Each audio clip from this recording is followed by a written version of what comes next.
What's up, guys? Yesterday, oh, if you want to call it that, with my one play being a push, although I lost on the slight amount that I threw on the money line on Texas Tech. That went from what looked like it was going to be a wire-to-wire cover to basically being completely screwed because Texas Tech, they were in the game the whole time. They were winning the game towards the end of the first half, and I think maybe even into the second half.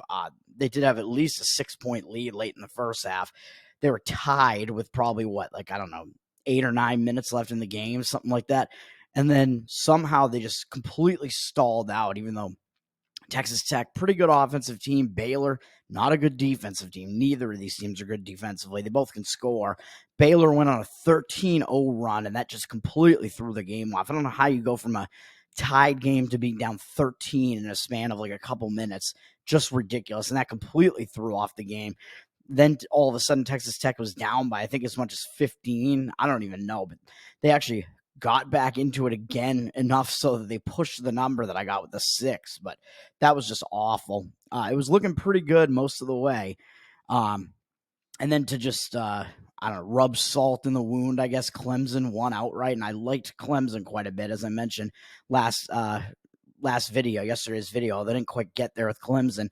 One thing I forgot to mention in that game was North Carolina, I believe, had destroyed Clemson in Clemson earlier this year as well, so that was kind of a factor as well. It was a little bit of that road reversal revenge angle coming into play for Clemson as well. And I believe North Carolina was only like a 3.5-point favorite in that game, but that was back when Clemson was like in the rankings and they were probably pretty overrated. And North Carolina might have even been a little underrated as far as how good they are. So that line probably wasn't quite correct, but then going from a 3.5-point road favorite or whatever to whatever it was last night, where were they, like a 9-point home favorite? That's like a bit of an extreme shift. So, or actually, I think it was down to like 7 yesterday when the game went off. So, actually, I think Clemson was favored maybe in the first game they played. Is that maybe that's what I'm thinking? Yeah, because whatever it was, the line was like a huge shift between that game and last night's game. Probably an overreaction to the recency, even though I think the line in the first matchup was overvaluing Clemson too much and probably undervaluing North Carolina. But in last night's game, the line had shifted too much in the other direction. So all of that is just unfortunate, I guess. Unfortunate that I did not play that. We move on to today. Starting with the NHL, there are 3 games. I don't really like anything on the slate, but I would say the best lean, I think, on the board would be to the Tampa Bay Lightning.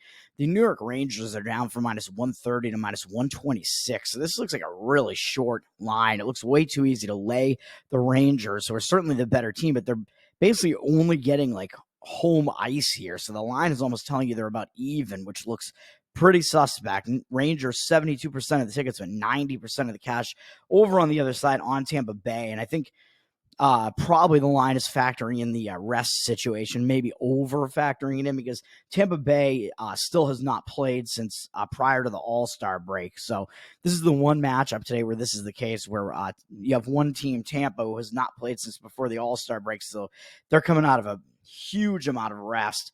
And the New York Rangers have played one game, and they played a tough, close game 2 nights ago, I believe, and beat the Colorado Avalanche. So the Rangers are probably in the worst spot. But the one thing about the Lightning that I don't love is that they went into the All-Star break on a 3-game win streak or something. So that All-Star break could kind of hurt their momentum a little bit, although I don't think they're going to not show up for a game against the Rangers. So I do still lean to the Lightning, and the market looks like it is in agreement with me on that one. So those are my feelings just quickly in the NHL slate. We'll go to NBA next. Why not? I do have one play in the NBA, and that's going to be on the San Antonio Spurs, even though the market looks like it's disagreeing with me, with 56% of the tickets on the Spurs and 59% of the cash over on the other side on the Heat. I'm not sure if that's going to continue to be the case, because the San Antonio Spurs, man, how could they possibly have more of the public action in like any situation, even if they are a decent sized underdog? I don't think that's the case. Nobody's going to want the Spurs, who are a 10-win team on the season, against the Heat, who everybody knows are a pretty good team. This line has dropped, though, from 9.5 to 8. So it might continue to drop. So maybe I would say you probably got to get on this sooner than later. I grabbed the Spurs at 8.5. So at least there's not that much of a difference between the 9.5 and the 8.5. I think it's the worst spot on the board for any of these teams. The Spurs have a better rest spot for sure. They're on a loss streak, and they have not played since Saturday, the 3rd. So they've had 3 days off since they lost to Cleveland. They're on a 4-game loss streak, and I think this rest and the fact that they're now going out on the road and leaving home where they lost 4 straight games all at home, that's all a positive, man. When you're mired in a losing streak at home, having a break there and getting some time off and being able to go on the road, all of that is a positive. It helps you focus on basketball and kind of like reset and change some things that aren't working. So I like all of that. So I expect San Antonio to be in a focus spot here, whereas the Heat I expect to be in the exact opposite. The Heat are actually on a back-to-back in a 3rd game in 4 days and a 4th game in 6 days. And the last 3 of those have all been at home. So at least for them, they don't have travel. But even so, their last 2 games, they play the Clippers close to within 8 at home. And then they crushed Orlando last night. Orlando, a team that had been playing pretty well on the season. They just blew out Orlando last night. And who do the Heat have up next in a few days? On Sunday, the Boston Celtics. And then they have Milwaukee and Philadelphia.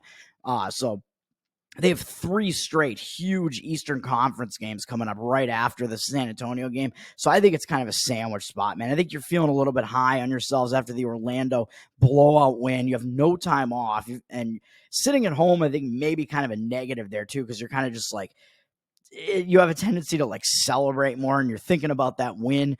I don't think Miami's going to be totally focused on San Antonio. I think they're riding the high off of the win over Orlando, who is a better team at least, and they're an Eastern Conference foe and a division foe and haven't been playing that poorly this year. And actually, that's a bigger game than somebody might think too, because both of those teams are actually sitting like kind of tied atop the Southeast Division or whatever, and that put Miami back ahead of Orlando. I think they're tied, but Miami has the tiebreaker or something like that, probably, which is probably head-to-head because Miami's won the last 2 games against Orlando. So that is a big win. It might not look as big as maybe it is. That's a big win to gain back control of the Southeast Division there. And then, of course, the Boston game. I mean, that's a huge game. That's Boston. And Miami just played Boston and got totally embarrassed in Miami. Back on January 25th, Miami got crushed by Boston in Miami by 33 points. So I think they're going to be looking ahead to that, want a little bit of revenge there. I think it's a spot where they might overlook the Spurs. So I like this one. Spurs are in a much more positive spot to regain some focus there, refocus. Miami is in a spot where they could easily overlook their opponent. So I'm on the San Antonio Spurs. A couple of the other games of note, I guess, in the NBA, the Clippers are not really in the best spot. Both these games I'm about to mention actually have teams returning from long road trips, which is usually a spot where you want to go against that team. The Clippers are hosting the Pelicans. Clippers are up from 6.5 to 7, 84% of the tickets, but only 54% of the cash. So the Clippers, they do, it looks like the cash discrepancy is against them, and they are public. Of course, they're going to be public. I mean, the Clippers have just been rolling. They've been really good for a while now, looking like one of the best teams in the NBA, but they're returning from a 7-game road trip. They finished the game. I thought they were in a bad spot against the Hawks, and they still somehow wound up getting out of there with a cover in that one. That was a close game. That was an escape. But with only 1 day off, and now this being their 3rd game in 4 days, 4th game in 6 days, and it's actually a 6th game in 9 days, I believe, and a 7th game in 11 days, and an 8th game in 13 days, and a 9th game in 15 days. So they've had a really jammed schedule.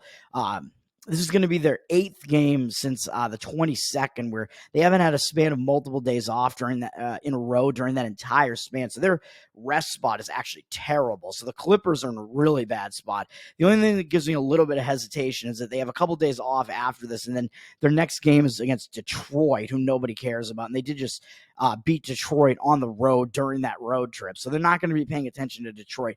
They might still have a reason to be focused a little bit on New Orleans, but they did beat New Orleans in New Orleans as well the last time they played, which was on January 5th.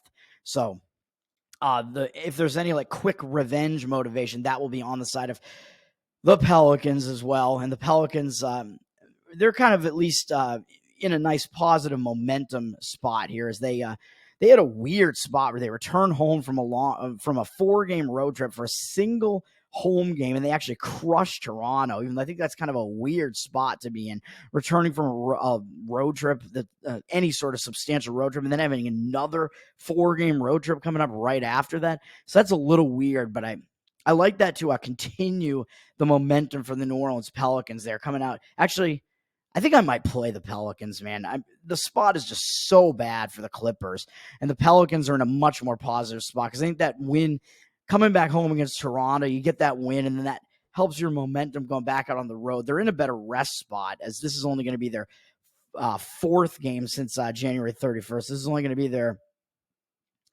like 6th game or 7th game I think 6th in the span that although it is kind of tough for them still because it's all been in different cities, but even so, starting a road trip tends to be like a focus spot, especially if you had that one game prior to that and you won that one game, and then that like helps continue your momentum. So I think starting a road trip, I think, is good if it breaks a loss streak or if you have like that momentum continuing. So actually, I do like the Pelicans here. I think maybe I'll just jump in on that one as well and make it 4 plays today. That would be the Pelicans +7. It looks like is the best you can get right now. Maybe we'll do that. It might even keep going up a little bit. It looks like it's climbed up slightly, so I don't know if there's a possibility of a 7.5.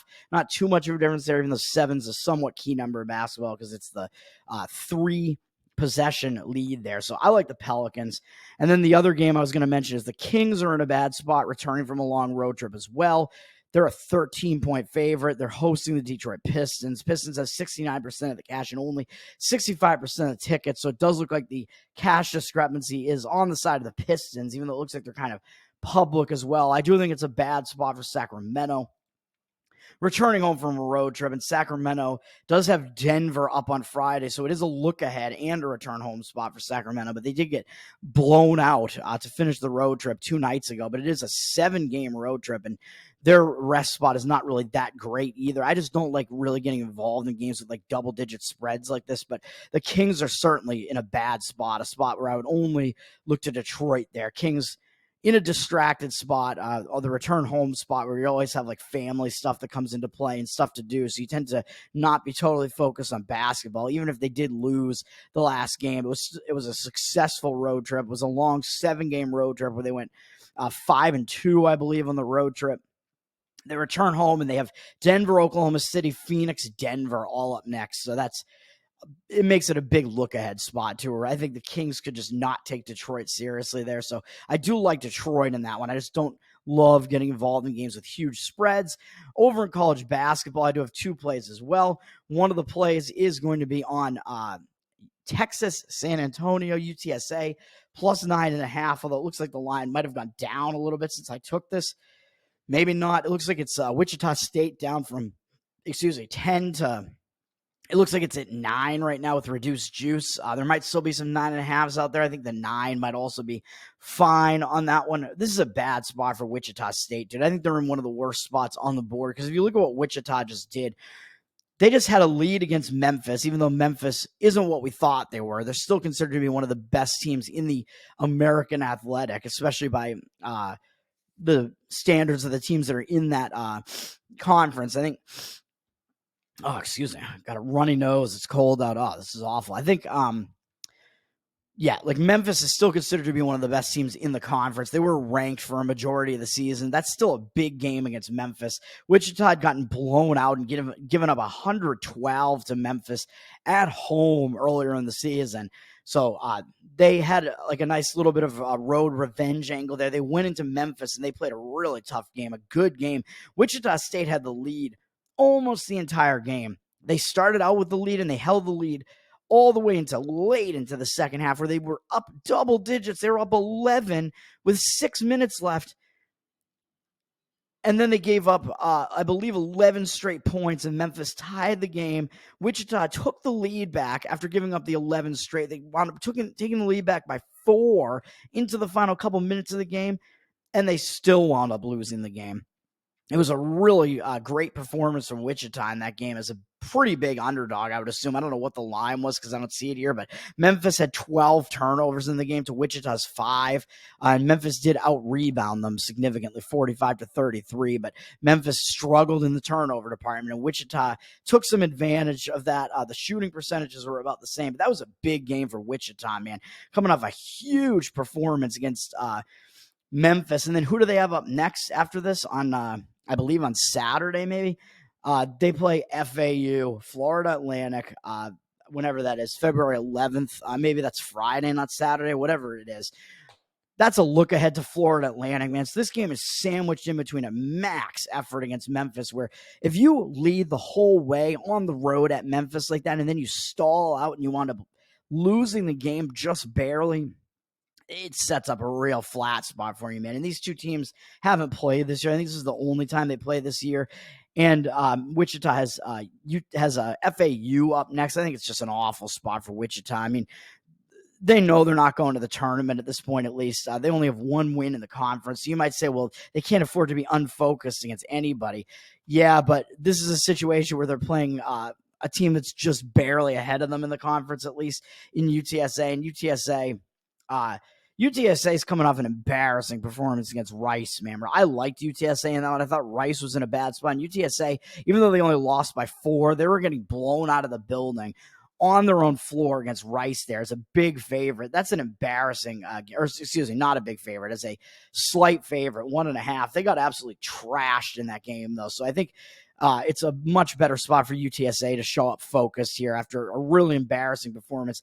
I don't know if Wichita is going to have much left in the tank after that. And they have a big game up next, too. Really tough spot for Wichita. And the line looks like it's moving in my direction. I think that's a very deflating loss. When you have Memphis on the ropes like that and you lose that game, and you have FAU up next, bad spot for Wichita. It's a sandwich spot. And the final play I have, speaking of sandwich spots, Missouri +5 is going to be the other one that I actually have as a selection here. Texas A&M, they're in a bad spot. They're, I believe, in a sandwich spot. They came off a tough game against Florida where they wound up winning by 1. Florida doing pretty well, really, in the conference. They're, I believe, 6th in the SEC right now, which isn't too bad.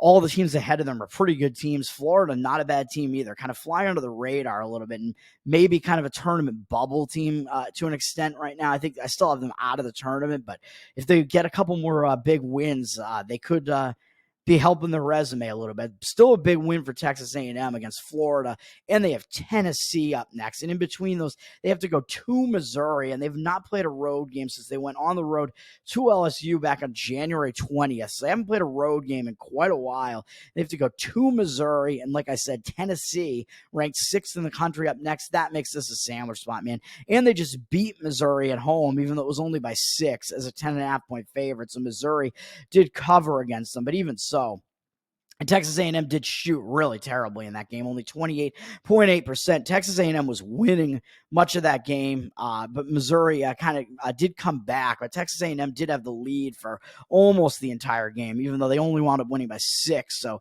decent performance by Missouri there and a cover by Missouri, but still, I think this might set up still maybe a little bit of revenge aspect to it for Missouri. And Texas A&M still might think, well, we did already beat Missouri, and this game, like I said, is sandwiched in between Florida and Tennessee. So it is a bad spot for Texas A&M, in my opinion. I think the power ratings, by the way, bear these out too. Ken Palm, I think, has Wichita by 9. And I think he has this game being a 4-point game for Texas A&M, so I like it. It's a tough road spot. And Texas A&M, they haven't been very good on the road in the SEC. They lost to Auburn by double digits, but Auburn's a very good team, of course. They lost on the road at Arkansas, but made a huge comeback in that game. But Arkansas was blowing the doors off them. But it was a bad spot for Texas A&M off the win over Kentucky as well. But I went with Arkansas on that one, but still not a good road performance out of Texas A&M there.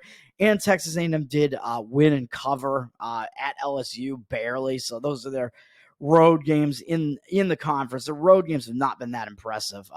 They did win a couple early in the season against Ohio State and SMU, who aren't really great teams. I don't know if those were true road games or not. And then the only other one they had out of conference was a loss at Virginia by double digits. Virginia playing decent as of late. So I don't know. Texas A&M road games are just tougher in general than home games. So that's it for that. I don't know. I wanted to comment on a couple of these games real quick because I think Winthrop, I think, is in a bad spot. Hosting Charleston Southern, they're down from 12 to 10.5. So I would only look the Charleston Southern way there, even though I think Ken Palm, I think, has this game around 12, so I don't really want to take just 10.5, but Winthrop just came off two really close games against the top two teams in the conference in High Point and UNC Asheville. So I think they might be in a little bit of a flat spot as they play both of the top two teams really close in the conference, even though they did lose both of them.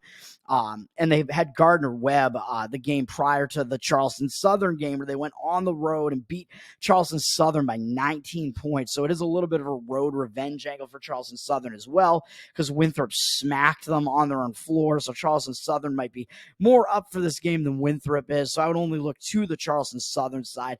Winthrop coming off those two big games, of course, like I said, Charleston Southern coming off two decent wins at least. So maybe kind of in kind of a more of a momentum spot there for Charleston Southern. So I do lean that way. Also in that same conference in the the Big South, I lean against Gardner-Webb. They're up from 4 to 4.5, though, at Presbyterian, at the Blue Hose, which is one of the most ridiculous names, which I think is like some sort of like long stocking reference or something like that. I don't know what it is.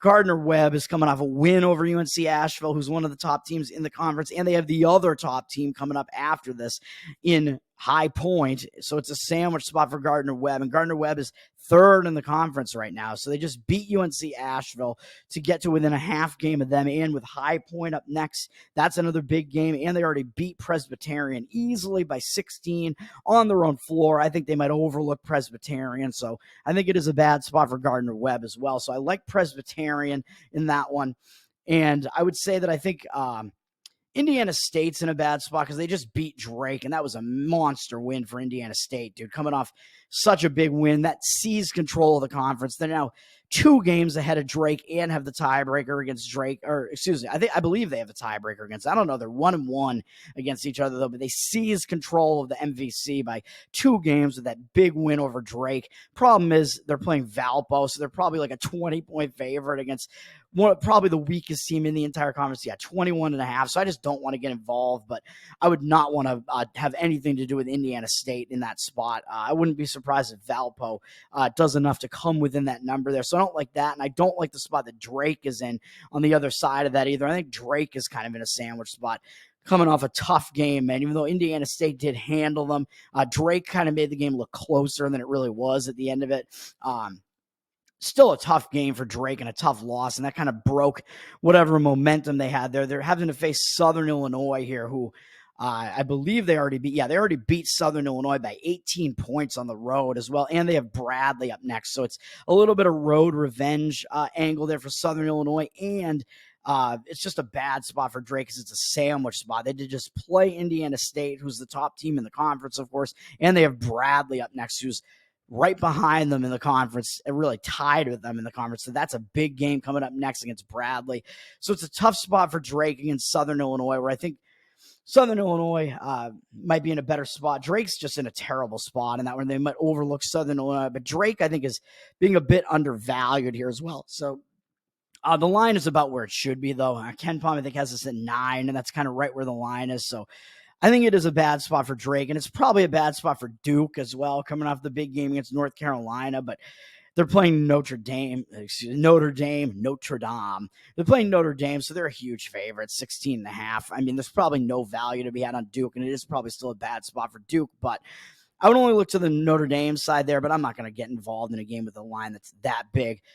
So I think out of those ones that I just mentioned, I think the Presbyterian and Southern Illinois are the stronger plays out of the ones remaining, because those are also sandwich spots. So there's a chance I kind of want to play them both. I do kind of like them both, so I don't know. Do I want to jump on both of them? We'll see. There's a chance that I might, so I don't know. If I do, maybe I'll update the description to this, but that's going to do it for me, man. I'm toad, so hopefully you get something out of this video. That's going to do it, man. Have a good Wednesday. Peace.